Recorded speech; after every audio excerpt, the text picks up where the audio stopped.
Naannoo Tigraayitti akkuma baratame yeroo ammaa tana waldhabdeen murna bulchiinsa yerootii fi TPLF gidduutti uumamte hammachaa dhufuun dhagahame.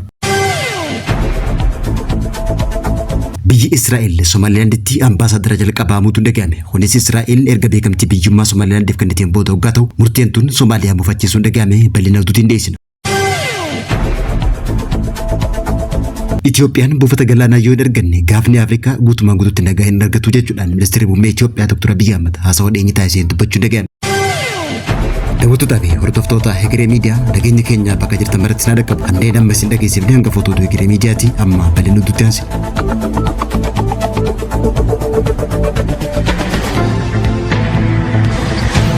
Tigraayitti qoqqoodinsi garee TPLF Dabratsiyoon Gabramikaa'el fi garee Jeneraal Taaddasaa Warrataa jidduutti uumame hammachaa jiraachuun dhagahame. Qoqqoodinsi kun garee TPLF kan Dabratsiyoon Gabramikaa'eliin durfamuu fi pirezidaantii naannichaa yeroo ammaa tana Jeneraal Taaddasaa Warrataa jidduutti ka'een waliigalteen nagaa Piriitooriyaa diigamee jira jechuudhaan ministeerri muummee Itoophiyaa Dr. Abiy Ahmed Jeneraal Taaddasaa Warrataatiif turtii aangoo dabaluun jeequmsa kaasaa jiraachuu himame. Kanaaf immoo mootummaan filatamee aangootti deebi'uu qaba jechuudhaan gareen pirezidaantii bulchiinsa yeroo Tigraay Jeneraal Taaddasaa Warrataan durfamtu torbee tokko dura aangoo isaa dheereffamee itti fufuu kan ibsite waggaa ta'u murri TPLF ammoo Dabratsiyoon Gabramikaa'eliin durfamu aangoo pirezidaantichaa mormaa jiraachuun dhagahame. Akkuma kaleessa gabaasa keenyaan ibsinetti Jeneraal Taaddasaa Warrataa ibsa kanneen mootummaan humnaan jiraachuu hin danda'u jechuudhaan dubbachuun yaadatama. Kanuma hordofuudhaan guyyaa irraatillee ibsi biiroo kominikeeshinii magaalaa Shiraaroo irraa ba'e akka ibsutti uummanni magaalaa Shiraaroo sagalee guutuudhaan mootummaa duraanii bakka isaatti deebi'uu akka qabu murteessuun dhagahame. Gama biraatiin ammoo gorsa muummicha ministeera Itoophiyaa amma obbo Geetaachoo Raddaa dhimmicha irratti yaada kanneen gareen Jeneraal Taaddasaa Warrataatiif deeggarsa qabaachuu kan ibse waggaa ta'u akka obbo Geetaachoo Raddaa jedhutti namni barri aangoo isaa xumurame irra deebiin filatame kun ammaaf balaadhaaf saaxilamaa jira jechuudhaan dubbate. Kunis tarkaanfiin tun maraatummaa marsaa 100ffaa ta'uu danda'a jechuudhaan kan ka'e waggaa ta'u kanaan dura immoo TPLF aangorra isaa ari'uudhaan Jeneraal Taaddasaa Warrataan bakka isaa boollee hatatama. Kana malees obbo Geetaachoo Raddaa itti dabaluun akka jetti nageenyi Jeneraal Taaddasaa Warrataa akka eegamu gaafachuudhaan nageenya Jeneraal Taaddasaa Warrataatiif yaamicha dhiyeessuun qoqqoodinsi amma jiru kun immoo mootummaa Shaabiyaa Eertiraadhaaf carraa bal'aa uuma jechuudhaan hubachiise.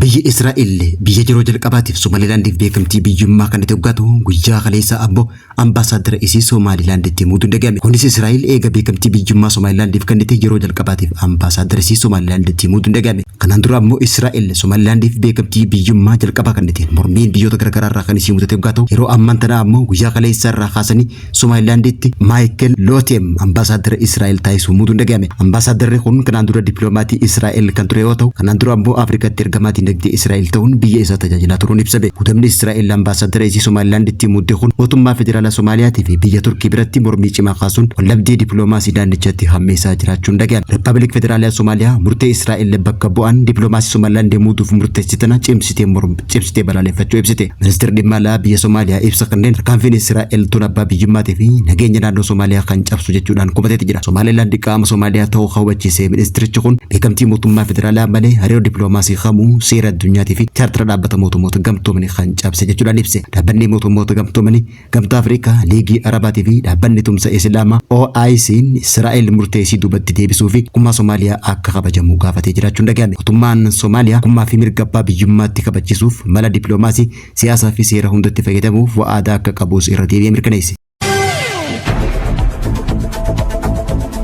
Itoophiyaan buufata galaanaa yoo hin arganne naannoon gaafa Afrikaa hundi nagaa argachuu hin danda'u jechuudhaan ministeerri muummee Itoophiyaa Dr. Abiy Ahmed gaafii deebii dhiyeenya kana taasiseen dubbachuun dhagahame.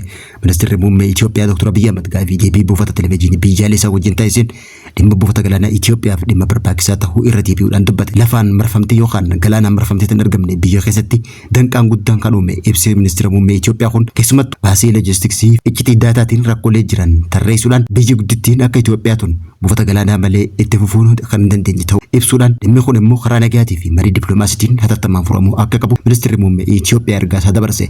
Ministeerri muummee Itoophiyaa Dr. Abiy Ahmed itti dabaluudhaan akka ibsitti biyyoonni xiqqoon daandiiwwan galaanaatii fi seensa galaanaa murteessoo ta'an eeguu waan hin dandeenyeef biyyoonni dandeettii qabaniif murteessoo ta'an kan akka Itoophiyaa irratti hirmaachuun dirqama ta'uu ibsee jira. Itoophiyaan dantaa isii tiisuu akka qabduu fi waldhabdee siyaasaa addunyaa yeroo ammaa tanaa keessa jiru keessatti balaa Iraanii fi galaana diimaa irratti dhufuun yaaddoo qabullee ibsuudhaan Itoophiyaan immoo buufata galaanaa yoo hin qaban naannichi guutumaan guutuutti nagaa argachuu hin qabu jechuudha. Daldalli addunyaa akka jeeqamullee akeekkachiisee jira. Irratti ministeerri muummee Itoophiyaa Dr. Abiy Ahmed Itoophiyaan buufata galaanaa irraa mulquun faayidaa eenyummaaf akka hin taane kan ibse waggaa ta'u yeroo ammaan tana qarqara galaanaa Matsawwaarraa hanga Maqdishootti kiiloomeetira 5,000 seera daldalaa fi qajeelfama kennuutiin fudhachuu adeemsarra jiraachuu kan ibse waggaa ta'u waliigalteen Somaalilaandii waliin mallatteeffame hojiirra ooluu fi Eertiraa wajjinis wal dhabdeen uumamu Itoophiyaan galaanarraa akka if duuba hin deebine ibsee jira. Kanaanis immoo Itoophiyaan yeroo ammaan tana ulaa galaanaa kallattii lamaan argachuuf carraaqqii taasisaa jiraachuu ministeerri muummee Itoophiyaa kun ibsee jira.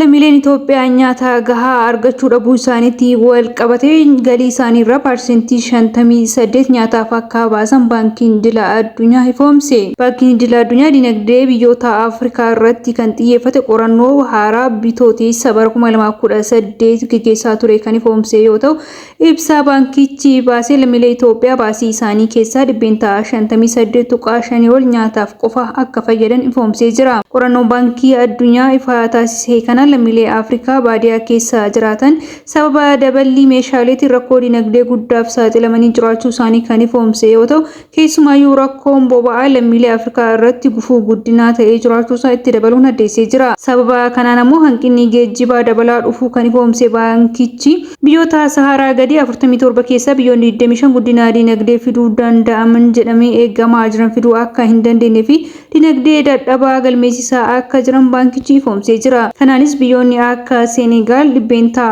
4.5 gadi bu'iinsa dinagdee kan argisiisan yoo ta'u haaluma wal fakkaatuun Zimbabween dhibbentaa 2.8 Rwaandaan dhibbentaa 2.1 akkasumas Itoophiyaan dinagdeen ishee yeroo ammaa kana dhibbentaa 1.2 gadi bu'uu isaa baankichi ifoomsee jira.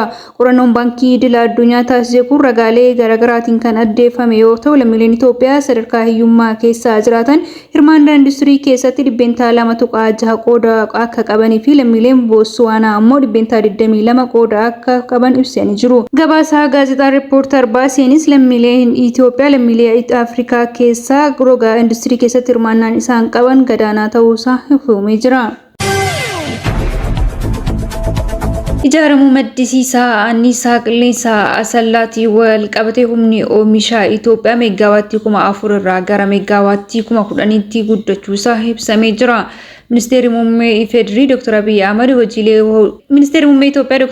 hojiilee hordoffii olaanaa barbaadan itti hordofuudhaan fiixaan bahinsa isaaniitti hanga xumuraatitti akka hojjetan ibsanii jiru. Ministeerri muummee guyyaa har'aa anniisaa maddisiisaa humna qilleensaa Asallaa kan eebbisiisan yoo ta'u kunis riiformii dinagdee damee humna anniisaatiin biyyattii keessatti jijjiiramni guddaan akka argamu taasisee jira jedhanii. Humni elektiriikii Itoophiyaa gara bu'aa qabeessummaatti ce'uu eeruun seenaa biyyattii keessatti yeroo jalqabaaf baatii 6 darbaniin bu'aan birrii biiliyoona 7 argamuusaas gama roogichaatiin ibsaniiru.